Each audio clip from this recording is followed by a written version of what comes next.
పాలమూరు జిల్లాలో అధికారులు క్రీడాకారుల భవిష్యత్తుతో చెలగాటమాడుతున్నారని విమర్శలు వినిపిస్తున్నాయి. రాష్ట్ర స్థాయి క్రీడా పోటీలకు జిల్లా నుంచి టీంలను పంపించకుండా నిర్లక్ష్యం వహిస్తున్నారని క్రీడాకారులు వాపోతున్నారు. ఎస్జీఎఫ్ అండర్-19 అథ్లెటిక్స్ పోటీలు హైదరాబాద్లో నిర్వహించారు.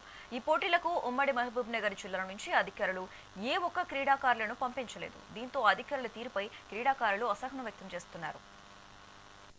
అండర్-14, అండర్-17 మహబూబ్ నగర్ జిల్లా ఇప్పటి వరకు అండర్-14, అండర్-17 క్రీడలు ఎంతో బిజీ షెడ్యూల్ తో నడుస్తున్నాయి. Already state meets national meets announce అయినాయి కాబట్టి అదే షెడ్యూల్ లో మేము బిజీగా ఉన్నాము.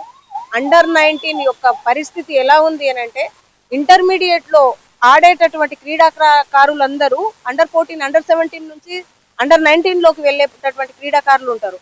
వాళ్ళ పరిస్థితి లాస్ట్ ఇయర్ పాపిరెడ్డి సార్ అని ఎస్జీఎఫ్ సెక్రటరీ ఉన్నారు. అతను రిటైర్డ్ అవ్వడం వల్ల ఇంటర్మీడియట్ విభాగానికి అసలు ఎస్జీఎఫ్ సెక్రటరీ అండర్-19 అంటే ఎవరు లేరు. ఇంకొకటి అధికారుల నిర్లక్ష్యం.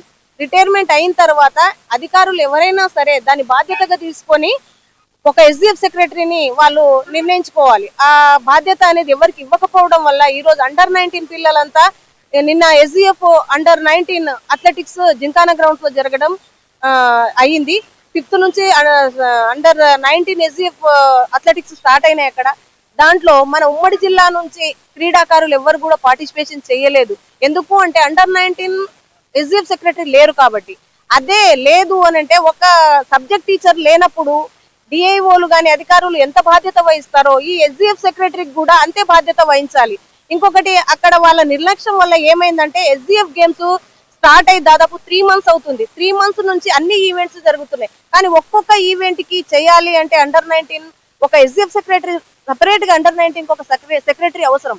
కానీ కాలేజీ లెవెల్లో ఫిజికల్ డైరెక్టర్లు లేకపోవడం వల్ల ఆ ఎస్జీఎఫ్ సెక్రటరీ అనేది ఎవరికి ఇన్ఛార్జ్ ఇవ్వలేకపోయారు అధికారులు. నేను ఇంటర్ ఫస్ట్ ఇయర్ అక్షర జూనియర్ కాలేజ్ లో చదువుతున్నా. అయితే ఈ ఎస్జీఎఫ్ అండర్-19 కోసం లాస్ట్ 1 year నుంచి బాగా ప్రాక్టీస్ చేస్తున్నాము.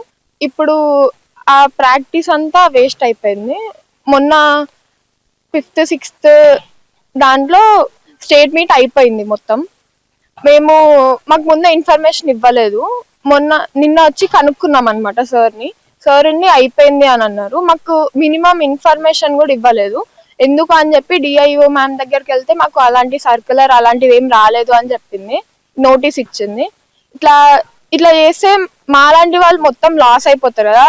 చాలా మంది ఉంటారు నాలాగా స్పోర్ట్స్. ఇట్లా చేయడం వల్ల లాస్ట్ 1 year నుంచి చాలా మంది మా దగ్గరకు వచ్చి ఎస్జీఎఫ్ కోసమే ప్రాక్టీస్ చేసిన వాళ్ళు చాలా మంది ఉన్నారు. ఇప్పుడు వాళ్ళందరికీ లాసే కదా. మాకు కూడా న్యాయం జరగాలి. ఇప్పుడు మేమంతా లాస్ అయిపోయినాం కదా, మాకు ఇప్పుడు మళ్ళీ ఒక ఛాన్స్ ఇవ్వాలి. నాలాగే ఇంకా చాలా మంది ఉన్నారు. మెడల్స్ వచ్చేవాళ్ళు, మెరిట్స్ వచ్చేవాళ్ళు, వాళ్ళ అన్ని హోప్స్ అన్ని పోయినాయి కదా. ఇప్పుడు మాకు గవర్నమెంట్ నుంచి ఇంకొక ఛాన్స్ కావాలి. మాకు ఇంకా ఏదైనా చెయ్యాలి ఇప్పుడు. లేకపోతే ఇది మా లాస్ట్ ఇయర్ 19, నెక్స్ట్ ఇయర్ మళ్ళీ పెట్టడానికి కూడా ఛాన్స్ ఉండదు అనమాట. మేము ఏజ్ అయిపోతుంది.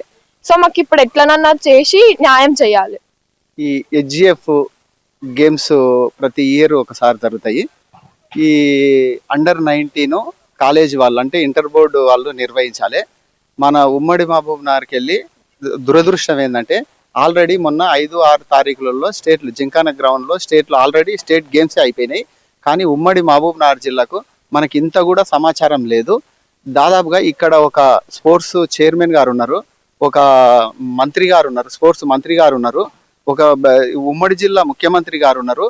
ఇంతమంది స్పోర్ట్స్ కి ఇంట్రెస్ట్ చూపిస్తుంటే కూడా అధికారుల నిర్లక్ష్యం వల్ల కనీసం అవగాహన లేకుండా ఇంటర్ చదివే ఉమ్మడి జిల్లా వ్యాప్తంగా ఇంటర్ చదివే విద్యార్థులు ఈ గేమ్స్ లో పాల్గొనకుండా ఏ సర్క్యులర్ జారీ చేయకుండా మాకు ఈ గేమ్స్ నిర్వహించలేదు. దాదాపుగా ఒక ఇయర్ వేస్ట్ అయితే ఈసారి ఎంతో మంది అండర్-19 నుంచి 20కి వెళ్తారు. వాళ్ళకి అవకాశం లేకుండా చేసారు. ఇంత పెద్ద గేమ్స్ ను ఇంత పెద్ద ప్రతిష్టాత్మకంగా నిర్వహిస్తున్న ఎస్జీఎం గేమ్స్ నే ఇంత నిర్లక్ష్యంగా చేస్తున్నారంటే చాలా బాధాకరం.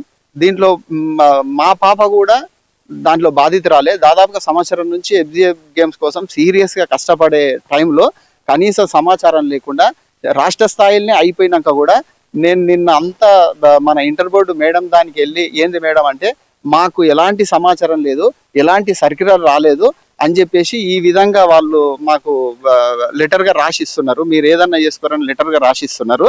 కనీసం వేరే అధికారులను అడిగితే ఇదంతా ఇంటర్ బోర్డు మేడం వాళ్ళే చూసుకుంటారు అని వీళ్ళు చెప్తున్నారు. వీళ్ళేమో ఏ సర్కిల్ రాలేదని వీళ్ళు అంటున్నారు.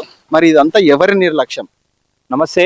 ఈరోజు తెలంగాణ రాష్ట్రం అంతా, కాంగ్రెస్ ప్రభుత్వం అంతా కేవలం ఎలక్షన్ లో గెలుస్తున్నామా, ఎలక్షన్ లో ఓడిపోతున్నామా, ఏ ఓటుకు ఎన్ని వేల రూపాయలు ఖర్చు పెట్టాలి, ఏ ఓటుకు ఎన్ని తులాల బంగారం ఇవ్వాలనే ఆలోచన ఉందా తప్పించి, ఈరోజు పాలమూరులో ఉమ్మడి పాలమూరు జిల్లాగా ఎన్నుకోబడ్డ ఇదే మిర్జిల్లో ఎంపీటీస్ గా పోటీ చేసి గెలిచిన ఈరోజు గద్దెనెక్కి కూకున్న సీఎం రేవంత్ రెడ్డి గారు కావచ్చు, ఇదే పాలమూరు జిల్లాలో ఉన్నటువంటి మంత్రిగా వ్యవహరిస్తున్న వాకిట్ల శ్రీహరి గారు కావచ్చు, అదేవిధంగా ఇక్కడ ఉన్నటువంటి జితేందర్ రెడ్డి గారు కావచ్చు, ఉన్నటువంటి ఈ ఉమ్మడి పాలమూరు జిల్లాలో విద్యార్థులకు నష్టపోతున్న కూడా కనీసము అసలు అథ్లెటిక్స్ లో ఏం జరుగుతున్నదని సొయ్యి లేకుండా ఈరోజు పాలమూరులో ఉన్నటువంటి ప్రజాప్రతినిధులకు నిలుస్తా ఉంది.